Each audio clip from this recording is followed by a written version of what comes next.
Hey guys, it's Rob from GameDev Journey. And we are back.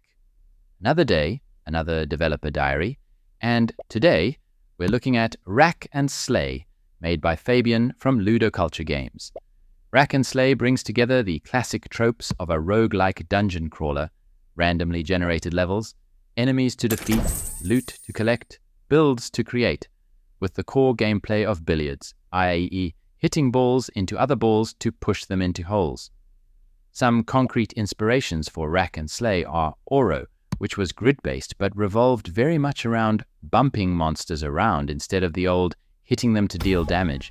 Then Brotato introduced the shop level loop in a very efficient way where you get to make strategic choices before the level starts and then get to test them out immediately.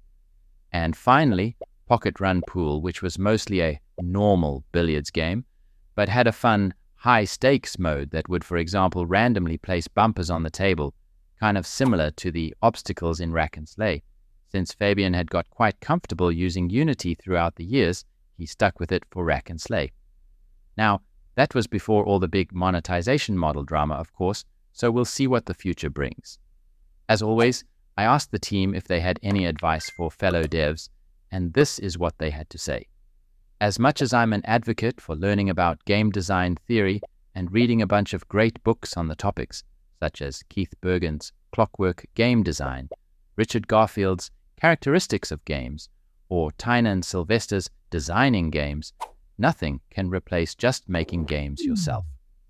I started as a pure game designer with only basic programming knowledge, but today I would advise anyone to just jump into an engine of your choice and start getting things to happen. It's its own kind of magic and helps so much to have a grasp on that, even when it comes to the design-only aspects of making games. Start by making insanely small things, projects you can get done within a couple days at most, and then start growing from there. For example, just clone a super simple hyper-casual game.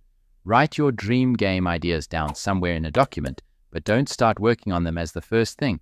Please consider liking, sharing, and subscribing if you are enjoying my content. Thank you to Fabian for letting us in on the development behind Rack and Slay, and thanks for watching. Remember to come back tomorrow for another Dev Diary of the Day.